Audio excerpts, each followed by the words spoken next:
Video में आप सभी का बहुत बहुत स्वागत है। मेरा नाम कमल कुमार है और आपने देखना शुरू कर दिया कितना तक मौसम। तो इस वीडियो में हम बात करेंगे संपूर्ण भारत के क्षेत्र में आने वाले दिनों में 10 दिनों में किस प्रकार से मौसम की संभावनाएं रहेगी। सबसे पहले आज की बात की जाए तो आज जो साइक्लोन बना हुआ था उस साइक्लोन का लैंडफॉल हो गया है, बांग्लादेश के ऊपर इसका लैंडफॉल हो गया है। और इसके प्रभाव से आज देखेंगे तो पश्चिमी बंगाल, साथ साथ में यहाँ पर उड़ीसा के उत्तर पूर्वी क्षेत्र, बांग्लादेश, उत्तर पूर्वी राज्यों के तमाम क्षेत्रों में भारी वर्षा की संभावना है। कल साउथ अफ्रीका वर्सेज जो ऑस्ट्रेलिया के बीच में सेमीफाइनल, वर्ल्ड कप का सेमीफाइनल कोलकाता में खेला जा रहा था, वर्षा के कारण भी कुछ बाधित हुआ था। इस तूफान की वजह से वर्षा आई थी यहाँ पर कोलकाता में, तो इसकी वजह से कुछ बरसात से बाधित था ये मैच। लेकिन इसका प्रभाव ज़्यादा बांग्लादेश और उत्तर पूर्वी राज्यों के ऊपर दिखाई देगा। आज भारी वर्षा के रूप में रहेगा। पश्चिमी बंगाल के ऊपर भी बादल देखे जाएंगे और उड़ीसा और आंध्र प्रदेश के तटीय क्षेत्रों के आसपास भी बादल काफ़ी ज़्यादा देखे जाएंगे, लेकिन बरसात की संभावना बहुत कम नजर आ रही है। अंडमान और निकोबार द्वीप समूह में हल्की वर्षा और पूर्वोत्तर भारत के साथ साथ में केरल और तमिलनाडु के ऊपर भी भारी वर्षा की संभावना नजर आ रही है। उत्तर भारत में अभी मौसम शुष्क बना हुआ है और धुंध जैसा मौसम लगातार देखने को मिल रहा है और पॉल्यूशन भी बना हुआ है काफ़ी ज़्यादा।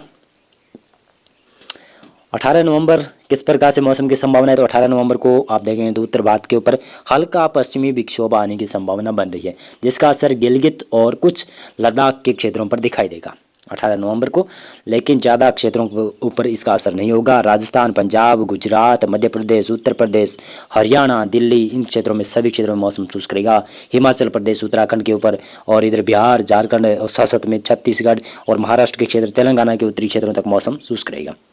लेकिन बता दूं कि बिहार के दक्षिणी पूर्वी से लेकर आप यहाँ पर देखेंगे तो झारखंड, पश्चिमी बंगाल, उड़ीसा, आंध्र प्रदेश के उत्तरी तटीय क्षेत्रों तक बादल छाने की संभावना बन रही है, लेकिन बरसात की संभावना बहुत कम नजर आ रही है। पूर्वोत्तर भारत की तरफ देखें, नजर दौड़ाएं तो यहाँ पर बरसात की संभावनाएं कल कम नजर आने लगी है। 18 नवंबर को यहाँ पर धीरे धीरे कर वेदर एक्टिविटी में कमी हो जाएगी, लेकिन बंगाल की खाड़ी में बड़ा सिस्टम उभर जाएगा। इसके प्रभाव से अंडमान और निकोबार द्वीप समूह से लेकर केरल और तमिलनाडु और दक्षिण कर्नाटक, रायलसीमा के दक्षिण क्षेत्र और आंध्र प्रदेश के भी दक्षिणी पूर्वी क्षेत्रों पर कुछ हल्की फुल्की वर्षा शुरू हो जाएगी।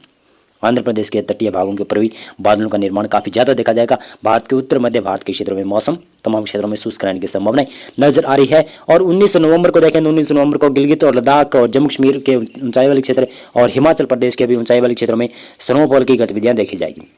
कुछ जगहों पर हल्की वर्षा भी हो सकती है और कुछ जगहों पर हल्की स्नोफॉल देखी जाएगी, लेकिन ज़्यादा बरसात की स्नोफॉल की संभावना नहीं नजर आ रही है। उत्तराखंड, पंजाब, हरियाणा और राजस्थान से लेकर गुजरात और मध्य प्रदेश और कुछ उत्तर प्रदेश, दिल्ली एनसीआर के आसपास तक धीरे धीरे कर न्यूनतम तापमान में बढ़ोतरी होगी, यानी रात का तापमान बढ़ेगा। यहाँ पर पूर्वी भारत के ऊपर देखेंगे तो मौसम लगभग शुष्क ही रहेगा, लेकिन उड़ीसा के तटीय क्षेत्रों को छोड़कर बाकी क्षेत्रों में मौसम शुष्क रहेगा और पूर्वोत्तर भारत में हल्की वर्षा की संभावना नहीं नजर आ रही है। और इधर देखें तो उड़ीसा के तटीय क्षेत्रों से लेकर आप आंध्र प्रदेश के तटीय क्षेत्रों से लेकर केरल, तमिलनाडु और दक्षिणी कर्नाटक, रायलसीमा, आंध्र प्रदेश के क्षेत्रों में बरसात की संभावना काफ़ी ज़्यादा देखी जाएगी, क्योंकि बड़ा सिस्टम फिर से बंगाल की खाड़ी में उभर जाएगा, लो प्रेशर फिर से बन जाएगा, फिर से यह बड़ा सिस्टम उभरता हुआ दिखाई दे रहा है। और इसका प्रभाव देखेंगे तो 20 नवंबर को ज़्यादा देखा जाएगा। इसका प्रभाव लग रहा है कि 20 नवंबर को यह सिस्टम वेलमार्क लो प्रेशर या फिर डिप्रेशन में तब्दील हो जाएगा ये सिस्टम, तो इसका प्रभाव काफ़ी ज़्यादा देखा जाएगा। केरल से लेकर तमिलनाडु, आंध्र प्रदेश, रायलसीमा और साथ में यहाँ पर उड़ीसा के तटीय क्षेत्र, पश्चिमी बंगाल के तटीय क्षेत्र में भारी वर्षा की संभावना नजर आ रही है। 20 नवंबर को केरल और तमिलनाडु के ऊपर भी इसका प्रभाव देखा जाएगा। साथ में अंडमान और निकोबार द्वीप समूह में भी भारी वर्षा की संभावना नजर आ रही है। और 21 नवंबर को देखें तो 21 नवंबर को ये सिस्टम थोड़ा सा कमज़ोर पड़ जाएगा, थोड़ा सा कमज़ोर पड़ेगा और अपना रास्ता भी चेंज करेगा। उत्तर भारत के क्षेत्र में मौसम, मध्य भारत और पूर्वी भारत में मौसम शुष्क रहेगा, लेकिन बता दूं कि पश्चिमी बंगाल के तटीय क्षेत्र और उड़ीसा और आंध्र प्रदेश के तटीय क्षेत्रों से लेकर केरल और तमिलनाडु और इधर देखें तो अंडमान और निकोबार द्वीप समूह तक बरसात की संभावना नजर आ रही है। लेकिन जो सिस्टम बंगाल की खाड़ी में उभरा हुआ था वो कमज़ोर पड़ेगा, वेलमार्क लो प्रेशर में तब्दील हो जाएगा शायद डिप्रेशन से, और धीरे धीरे कर यह सिस्टम कमज़ोर पड़ जाएगा। 22 नवंबर को उत्तर भारत के ऊपर पश्चिमी विक्षोभ आने की आशंकाएं बनी हुई है, तो इसका असर पहाड़ी राज्यों में देखा जाएगा, लेकिन मैदानी राज्यों में फिलहाल हम कुछ कह नहीं सकते। ये सिस्टम काफ़ी असमंजस स्थिति से गुजर रहा है, तो ये सिस्टम जिस प्रकार से दिन बीतेंगे उसके बाद में हम आपको बता देंगे कि पश्चिमी विक्षोभ किस प्रकार का प्रभाव पश्चिमी विक्षोभ उत्तर भारत के क्षेत्र में डाल सकता है। दक्षिणी भारत की तरफ नजर दौड़ाएं तो बंगाल की खाड़ी में एक सिस्टम कमजोर हो रहा है, तो दूसरा सिस्टम बंगाल की खाड़ी के दक्षिणी क्षेत्रों के ऊपर बनता हुआ नजर आ रहा है, और यह सिस्टम भी काफ़ी प्रभावी काफ़ी सिस्टम होगा। केरल और तमिलनाडु से लेकर आंध्र प्रदेश इन क्षेत्रों में काफ़ी ज़्यादा बरसात की संभावनाएं बनाएगा, जब यह सिस्टम काफ़ी प्रभावित करेगा। दक्षिणी भारत के क्षेत्रों में ज़्यादा प्रभाव इस सिस्टम का रहेगा। और 23 नवंबर को देखें तो 23 नवंबर को गिलगित और लद्दाख के ऊपर हल्की वर्षा स्नोफॉल की गतिविधियां देखी जाएगी। यहाँ पर जम्मू कश्मीर, हिमाचल प्रदेश और उत्तराखंड, पंजाब, हरियाणा, राजस्थान के क्षेत्रों में और गुजरात, मध्य प्रदेश के क्षेत्र में धीरे धीरे थोड़ी तापमान में वृद्धि देखी जाएगी, लेकिन ज़्यादा तापमान में बढ़ोतरी नहीं होगी। दक्षिणी भारत में देखें तो दक्षिणी भारत में बंगाल की खाड़ी में सिस्टम बन रहा है, इसका प्रभाव केरल और तमिलनाडु के ऊपर दिखाई देगा, और साथ साथ में अंडमान और निकोबार द्वीप समूह में भी काफ़ी ज़्यादा बरसात की संभावना नजर आ रही है, और बाकी क्षेत्रों में भारत के मौसम शुष्क रहने की संभावना नजर आ रही है। 24 नवंबर को उत्तर भारत के क्षेत्रों में भी मौसम लगभग शुष्क रहने की संभावना है।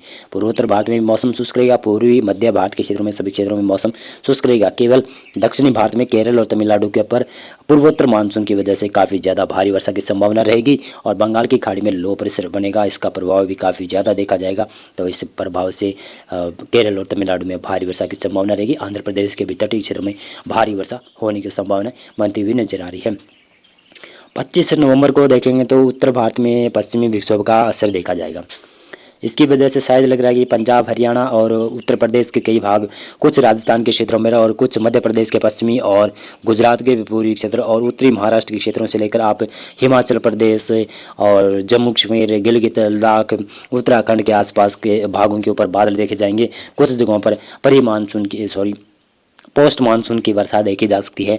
और इसी प्रकार से देखें तो केरल में और साथ में तमिलनाडु में भी बरसात की संभावना रहेगी। बंगाल की खाड़ी में सिस्टम काफ़ी बड़ा उभर जाएगा, शायद डिप्रेशन बन जाएगा ये सिस्टम, तो इसका प्रभाव भी काफ़ी ज़्यादा देखा जाएगा दक्षिणी भारत में, और अंडमान और निकोबार द्वीप समूह में बरसात की संभावना रहेगी। और 26 नवंबर को उत्तर भारत में पश्चिमी विक्षोभ का असर खत्म हो रहा है, लेकिन इसके बाद में भी एक पश्चिमी विक्षोभ और आता हुआ दिखाई दे रहा है, तो इसका भी असर पहाड़ी इलाकों से लेकर मैदानी क्षेत्रों में भी दिखाई देगा इसका असर। लेकिन फिलहाल की दक्षिणी भारत की बात करें तो यहाँ पर फिलहाल बड़ा सिस्टम उभरने की संभावना काफ़ी ज़्यादा नजर आ रही है, तो इसका प्रभाव बंगाल की खाड़ी वाले सिस्टम का प्रभाव केरल और तमिलनाडु, आंध्र प्रदेश और रायलसीमा के क्षेत्रों में काफ़ी ज़्यादा देखा जाएगा, और यह सिस्टम शायद दक्षिणी भारत को सीधे हिट करेगा। लग रहा है इसके ट्रैक के अनुसार तो यह सिस्टम दक्षिणी भारत को सीधे हिट कर सकता है। तो मौसम पूर्वानुमान और मौसम अपडेट में अभी के लिए बस इतना था। वीडियो को लाइक और चैनल को आप सब्सक्राइब कर सकते हैं। बहुत बहुत धन्यवाद।